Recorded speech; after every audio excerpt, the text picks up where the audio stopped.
Hello and welcome to के जे zone. दोस्तों आप सभी का स्वागत है मेरे चैनल पे। तो दोस्तों आज हम लोग पढ़ेंगे बेसिक मैथ का जो आगे का टॉपिक है वो हम लोग आज पढ़ेंगे।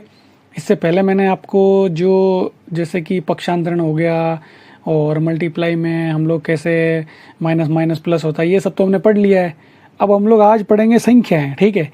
तो ध्यान से सुनना बच्चों, एकदम आराम से बताऊंगा, एकदम सिंपल तरीके से। आपको सिर्फ देखना है कि संख्याएं कौन कौन सी होती है। ये मेनली उस बंदे के काम की है जो बिगनर है। बिगनर मीन्स ये बोल सकते हैं कि आर्ट्स का बंदा है, वापस मैथ सीखना चाहता है, उसके लिए भी काम की है। कोई कंपटीशन की तैयारी कर रहा है उसके लिए भी काम की है ना। और मैथ का बंदा तो मुझे पता है ये सारी चीज़ें उसको आती है, तो उसको तो बताने की ज़रूरत है नहीं। तो स्पेशली उसी बंदे के लिए जो मैथ सीखना चाहता है, ठीक है, एकदम जीरो लेवल से। तो अपन जीरो लेवल से स्टार्ट कर रहे हैं, ठीक है दोस्तों। अगर आपने मेरे चैनल को सब्सक्राइब नहीं किया है तो प्लीज़ सब्सक्राइब कीजिए और लाइक शेयर और वीडियो को में कमेंट जरूर कीजिए, ठीक है। तो चलिए दोस्तों स्टार्ट करते हैं। तो सबसे पहले जो टॉपिक है वो है हमारा दोस्तों जो संख्याएं हैं उसमें जो पहला टॉपिक है वो है परिमेय संख्या। देखो रेशनल नंबर्स, है ना। आपने बहुत सारी किताबों में और छोटी क्लासों में ये पढ़ा होगा भाई परिमेय संख्या होती क्या है ना। तो होती कुछ नहीं है। देखो ऐसी संख्या है जिसको हम लोग इस तरह से लिख सकते हैं P/Q के फॉर्म में। अब देखो P/Q बहुत जने सोचते हैं यार ये क्या लिखा हुआ P/Q, क्या लिख दिया है ना। देखो P का मतलब ये समझो आप सीधे सीधे कि भाई ऊपर आपने मान लो लिखा 7 तो नीचे 7 नहीं होना चाहिए, 6 हो 5 हो कुछ भी हो, ठीक है। और हाँ एक चीज़ यहाँ पे याद रखना, Q is not equal to zero. यहाँ ज़ीरो नहीं आना चाहिए। क्यों? अगर ज़ीरो आ गया तो मैंने आपको स्टार्टिंग में बताया था कि ये इनफाइनाइट हो जाएगा। तो यहाँ पे जो Q है जो वो जीरो नहीं आना चाहिए ना। Q जीरो आती क्या होगा, देखो इस तरह से। अगर मान लो आपने यहाँ पे जीरो लिख, जैसे यहाँ पे क्या आता 7/0 आता, तो उत्तर क्या आता भाई? अनंत उत्तर आता। अनंत का मतलब है कि उत्तर ही नहीं निकलेगा इसका। तो ऐसा तो नहीं होना चाहिए कि भाई Q is not equal to zero. बाकी अगर आप चाहे भिन्न हो चाहे कुछ भी, जैसे कि आपने लिखा 5, ओनली 5 लिखा, तो ये परिमेय संख्या है कि नहीं है भाई? ये तो परिमेय संख्या है। क्यों है? क्योंकि इसके नीचे मैं 1 मान सकता हूँ। 5 फिर 5 में 1 का भाग दोगे तो आएगा तो 5 ही ना वापस। तो इस तरह से ये भी क्या है? परिमेय संख्या है ना। अब जैसे कि 6/2 लिख दिया है ना, तो इसको भी अगर काटोगे तो क्या आएगा आपका? 3 आएगा, लेकिन मैं उसको भी 1 मान सकता हूँ। तो P/Q की फॉर्म में जो लिख सकते हैं उसको हम लोग क्या बोलते हैं? उसको हम लोग बोलते हैं परिमेय संख्या। देखो अगर आपने ऐसे लिख दिया, जैसे कि अंडर रूट में लिख दिया ना, रूट में ऐसा 25 लिख दिया, अब ये परिमेय संख्या है कि नहीं है ना। तो ये भी देखना है कि भाई इसका जो है वो वर्गमूल कितना है ना। वर्गमूल का मतलब मैं आगे बताऊंगा आपको, लेकिन यहाँ मैं ये बता देता हूँ कि 25 बना किससे भाई? 25 बना है 5 को 5 से गुणा करने पे, यानी कि 5 गुणा 5। तो इसको मैं इस तरह से लिख सकता हूँ, जोड़ा बनता है, जोड़ा में से एक बंदा बाहर आ जाता है, ठीक है। तो इसका 5 उत्तर है। तो उसका उत्तर निकला ना, है ना। खुद से सवाल पूछो कि भाई इसका उत्तर निकल रहा है रूट, तो इसका मतलब ये क्या है? ये भी परिमेय संख्या है, ठीक है।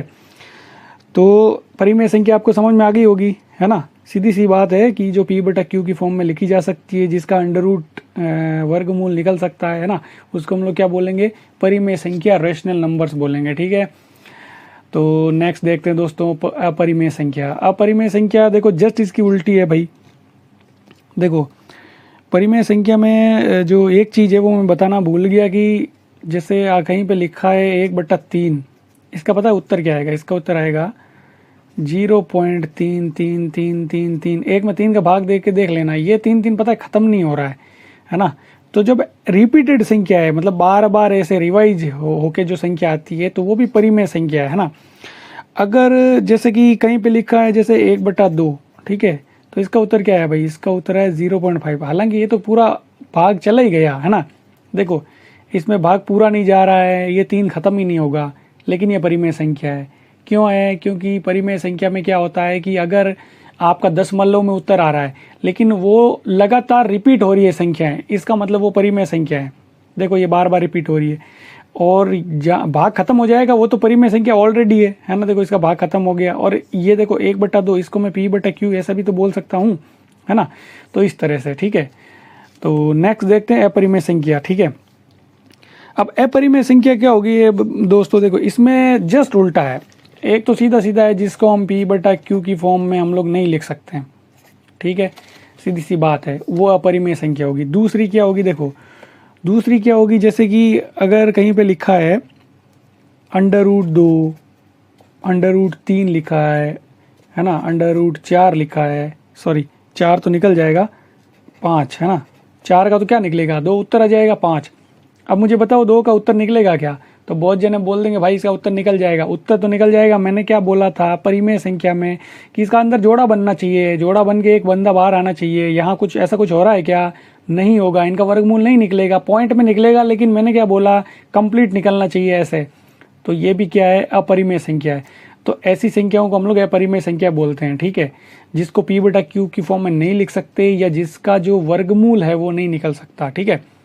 अब देखो दशमलव के हिसाब से अगर देखा जाए, जैसे कि अगर मैंने लिख दिया जैसे 0.5 में से 5, 1, 4, 5, 6, 3, 1, 2 ऐसे मैं लिखता जाऊंगा, तो मुझे एक बार बताओ एक भी संख्या रिपीट नहीं हो रही है यहाँ पे। अब रिपीट होने का मतलब ये नहीं है सर ये देखो 5 आ गई, अरे मेरे भाई ये 2 के बाद 5 चाहिए तो वापस 2 संख्या छोड़ के 5 आना चाहिए, लेकिन यहाँ ऐसा कुछ भी नहीं है। 1 आया है तो देख कब आया है, यहाँ पे आया है ना। तो ये जो चीज़ें हैं वो मायने रखती है, ठीक है। तो उसको क्या बोलेंगे हम लोग, अपरिमेय संख्या बोलेंगे अगर संख्याएं रिपीट नहीं हो रही है दशमलव में, ठीक है। तो नेक्स्ट पढ़ते हैं प्राकृत संख्याएं। देखो भाई प्राकृत संख्या नेचुरल नंबर जो है वो मेरे हिसाब से आपको पता होगी, और नहीं पता है तो मैं बता देता हूँ। देखो सीधा सीधा हिसाब है कि जो नॉर्मली जो संख्याएं होती है वो कहाँ से कहाँ तक होती है भाई, वो होती है माइनस अनंत से लेकर ऐसे चलती जाती है, यहाँ बीच में 0 आता है और वो जाके प्लस अनंत तक जाती है, ठीक है। इतनी ये संख्याएं जो है इस दुनिया के अंदर उपस्थित है, ठीक है। लेकिन क्या होता है 0 के बाद क्या आता है भैया, 1 आता है, ठीक है। तो यहाँ से जितनी भी संख्याएं जो है मतलब 1 से लेकर प्लस अनंत तक, ये क्या है, ये है प्राकृत संख्याएं, ठीक है ना। यानी कि आपको अगर मैं बोलूं कि प्राकृत संख्या शुरू कहाँ से होगी तो वो 1 से जाएगी, ठीक है, 1 से प्लस अनंत तक, इसको हम क्या बोलेंगे, प्राकृत संख्या है, ठीक है। बहुत ही सिंपल है, कुछ भी इसमें सोचने वाली बात नहीं है, ठीक है। तो चलिए नेक्स्ट देखते हैं। अब देखो भाई पूर्ण संख्याएं, होल नंबर, सीधा सीधा है कि जैसे मैंने अभी पहले आपको प्राकृत संख्या बताई थी, ठीक है। क्या बताया था मैंने कि भाई माइनस अनंत से लेके बीच में यहाँ कहीं 0 आता है और यहाँ ये जो है वो प्लस अनंत तक चीज़ें जाती है, ठीक है। तो सीधा सीधा समझ लो, अगर ये 1 लिखा मैंने यहाँ से लेकर प्लस अनंत तक, तो क्या होती है, प्राकृत संख्या होती है। लेकिन 0 से अगर हम काउंट करेंगे, उनको गिनेंगे 0 से लेकर ये जितनी भी संख्याएं हैं प्लस अनंत तक, तो वो होती है पूर्ण संख्या, ठीक है ना। यानी कि 0 से लेकर प्लस अनंत तक जितनी भी संख्याएं वो क्या होगी, वो होगी पूर्ण संख्याएं, ठीक है ना। पूर्ण संख्याएं, होल नंबर्स, ठीक है। अब हम लोग बात करते हैं इंटीजर्स। भाई इंटीजर्स पूर्णांक क्या होता है। पूर्णांक देखो बच्चों क्या होता है कि इस दुनिया के अंदर जितनी भी संख्याएं हैं माइनस अनंत से लेके, ठीक है, यहाँ बीच में -3, -2, -1, 0 आएगा, फिर 1, फिर 2, फिर 3, फिर ऐसे ऐसे करते करते वो प्लस अनंत तक जाएगा। तो ये जितनी भी संख्या है इनको हम लोग बोलते हैं इंटीजर, यानी कि पूर्ण संख्या। अब बात आती है बच्चों सम संख्या और विषम संख्या, ठीक है। देखो सम संख्या क्या होगी, जो संख्या 2 से विभाजित हो, जिसमें सीधा सीधा 2 का भाग चला जाएगा, उसको हम बोलेंगे सम संख्या। इसमें हम लोग 0 को भी काउंट करेंगे, ठीक है। ये 0, 2, 4, 6, 8 ऐसे कर करके आप अनंत तक जोड़ते जाओ, ठीक है ना। तो ये क्या है, सम संख्या है, ठीक है, जिसमें 2 का भाग भी जाए और साथ में मैं बोल रहा हूँ कि 0 भी आएगा, ठीक है ना। इसमें 0 भी सम संख्या है। अब विषम संख्या सीधा सीधा हिसाब है जिसमें 2 का भाग ना जाए, है ना, जो 2 से विभाजित ना हो, सीधा सीधा इसका यही है ना। तो सीधा सीधा है कि 1 से स्टार्ट होगी, 1, 3, 5, 7, 9 ऐसे करते करते ये भी अनंत तक जाएगी, ठीक है ना। तो सीधा सीधा मतलब विषम संख्या क्या होगी, जिसमें 2 का भाग नहीं जाएगा, है ना।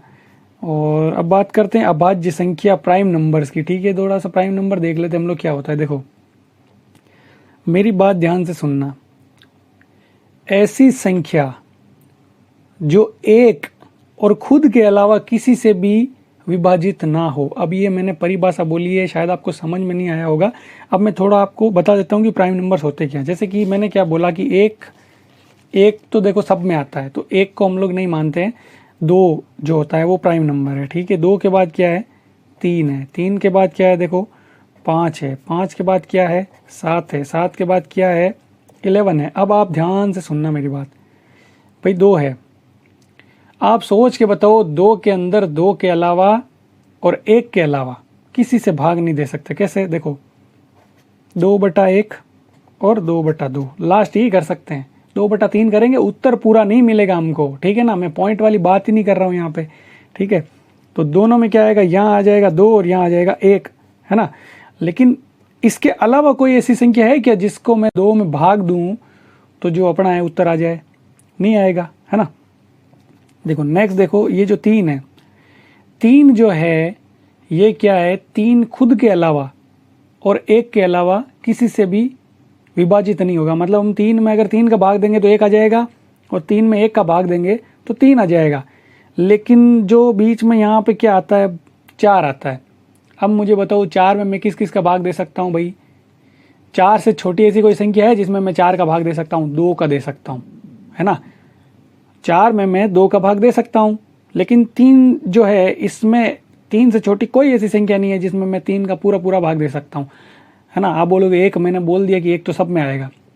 अब बात आती है 5 की, तो आप इस साइड में देखो, इधर 2 और 3 ऐसी संख्याएं हैं, ये 5 से छोटी है ना। 4 भी यहाँ पे आएगा, लेकिन तीनों का भाग 5 में नहीं जाएगा पूरा। तो इसका मतलब क्या है, 5 का भाग जो है, 5 में हम 5 से ही भाग दे सकते हैं। तो एक बार चला जाएगा, और 1 का देंगे तो 5 आ जाएगा। तो जो अभाज्य संख्या है आपको समझ में आ गई होगी भाई। ऐसी संख्या है जिसमें या तो उनके खुद का भाग जाएगा या फिर 1 का जाएगा। जैसे 7 देख लो, 7 में 7 का दे सकते हो ना, 5 का दे सकते हो तुम, ना 3 का दे सकते हो, ना 2 का दे सकते हो, है ना। इसी तरह 11 हो गया। अब देखो 12 जो है, देखो यहाँ पे बीच में क्या आया था, यहाँ 6 आया था। 6 में मैं 2 से भाग दे सकता हूँ, 3 से भी दे सकता हूँ, तो 2 संख्या मिल गई मुझे, तो वो प्राइम नंबर नहीं है। 8 में मैं 2 का दे सकता हूँ, 4 का दे सकता हूँ। 9 में मैं 3 का दे सकता हूँ। 10 में मैं 2 और 5 दोनों का दे सकता हूँ। 11 में मैं 11 के अलावा किसी का नहीं दे सकता। 1 का तो मैंने बोल दिया आपको, सब में जाएगा, है ना। इसी तरह 12 है, तो 12 में 3, 4, 2, 6, है ना, सबका चला जाएगा भाग। तो यहाँ पे 12 नहीं आएगा, 13 आएगा, है ना। तो इस तरह से अभाज्य संख्या क्या होती है कि वो संख्याएं जिनमें उनके खुद के अलावा और 1 के अलावा किसी का भाग नहीं जाता है, ठीक है। आई होप दोस्तों आपको समझ में आ गई होगी ये बात, ठीक है। तो चलिए दोस्तों आगे बढ़ते हैं। अब बात करते हैं दोस्तों भिन्न की। देखो फ्रैक्शन की, है ना। देखो भिन्न जो है बहुत ही सिंपल है, कुछ भी नहीं है। देखो भिन्न कोई भी संख्या अगर बटे में लिखी है, देखो जैसे कि 3/8, 5/4, है ना, 6/11, ये क्या है, ये भिन्न है ना। अब भिन्न जो है वो 4 टाइप की है मेनली। एक उचित भिन्न हो गया, एक अनुचित हो गया, एक मिश्र हो गया और एक समान हो गया। तो देखो उचित भिन्न का क्या नियम है। देखो उचित भिन्न में क्या होता है कि जो अंश छोटा रहता है ना, मतलब ये मान के चलो हर बड़ा होता है इसमें, उचित भिन्न में ये हर जो है ये बड़ा होगा अंश से। देखो बड़े का ये चिन्ह जो है ना, जिसकी तरफ खुला होता है वो चीज़ बड़ी होती है। यानी कि मैं अगर लिखूंगा 2/8, है ना, और 3/5, 6/9, ये जितनी भी संख्या है इसमें नीचे वाली संख्या जो है बड़ी है, ये हर है ना। इसको हम बोलते हैं अंश, और ये है हर, है ना। ये भिन्न बनती है इस तरह, अंश बटे हर से, ठीक है। तो मेरे हिसाब से आपको समझ में आ गया होगा। अनुचित भिन्न क्या होगी, जस्ट इसकी उल्टी होगी। उसमें क्या होगा, देखो उसमें अंश बड़ा होगा और हर क्या होगा, छोटा होगा। कैसे, जैसे मैंने लिख दिया 5/3, है ना, और 7/2 और 8/5, है ना। तो ये क्या है, देखो ये अनुचित भिन्न है, ठीक है। नेक्स्ट देखते हैं मिश्र भिन्न, ठीक है। अब मिश्र भिन्न में क्या है, देखो मिश्र भिन्न जो होगी उसमें क्या होता है, उसमें सारी चीज़ें मिक्स होती है। देखो अगर मैंने मिश्र भिन्न, जैसे कि मैंने इस तरह से लिख दिया किसी संख्याओं को, जैसे 2 सही 1/3, 5 सही 6/4, इस तरह से अगर संख्याएं लिखी है तो ये क्या है, ये है मिश्र भिन्न, ठीक है ना। जैसे कि मैंने लिख दिया 8 सही 3/4, 4, ठीक है। तो ये क्या है, ये मिश्र भिन्न है, ठीक है। अब बात करते हैं समान भिन्न की। देखो समान भिन्न कैसी होती है, इसमें आपको थोड़ा सा काटना आना चाहिए तो वो समझ में आ जाएगा। देखो अगर मैंने कहीं लिख दिया है 3/5, ठीक है, और अगर मैंने कहीं लिख दिया है 6/10, ठीक है, और अगर मैंने कहीं लिख दिया है 9/15, तो जरा ध्यान से देखना ये तीनों के तीनों बराबर है। अब कैसे बराबर है मैं आपको करके बताता हूँ। देखो ये तो नहीं कटेंगे दोनों, 3/5 का 3/5 ही रहना है। इसमें दोनों में 2 का भाग जा रहा है, देखो इसमें 2 का भाग जाएगा, 3 बार 2 3 6, और इसमें जाएगा 2 पंजे 10। तो देखो ये 3/5 बना कि नहीं बना। अब देखो इसमें भी, इसमें और इसमें, इन दोनों में 3 का भाग जा रहा है। देखो 3 तिया 9 और 3 पंजे 15, तो ये भी क्या है 3/5 आया, है ना। तो इस तरह से देखो समान भिन्न का मतलब क्या है कि यहाँ पे तो देखो अलग अलग लिखा हुआ है, लेकिन वो असल में तो बराबर ही है वो, ठीक है। तो उसको हम लोग बोलते हैं समान भिन्न। तो आई होप दोस्तों आपको संख्याएं जो टॉपिक है वो समझ में आया होगा। नेक्स्ट सीरीज में हम लोग दोस्तों लेके आ रहे हैं आपके लिए जो गुणनखंड हो गया, जो एलसीएम है, वर्गमूल है ना, घातांक करनी, ये सारे टॉपिक हम लेके आ रहे हैं। तो मेरे वीडियो को शेयर कीजिएगा ज़्यादा से ज़्यादा, और लाइक, और मेरा जो चैनल है वो ज़रूर सब्सक्राइब कीजिएगा, ठीक है। मुझे आपके सपोर्ट की बहुत ज़्यादा ज़रूरत है। और अगर आपको कुछ भी समझ में नहीं आया तो आप कमेंट बॉक्स में मुझे कमेंट करके बता सकते हैं। नेक्स्ट वीडियो में मैं आपकी हर जो प्रॉब्लम है वो दूर करने की कोशिश करूँगा। तो मिलते हैं नेक्स्ट वीडियो में। Thank you. जय हिंद, जय भारत, वंदे मातरम।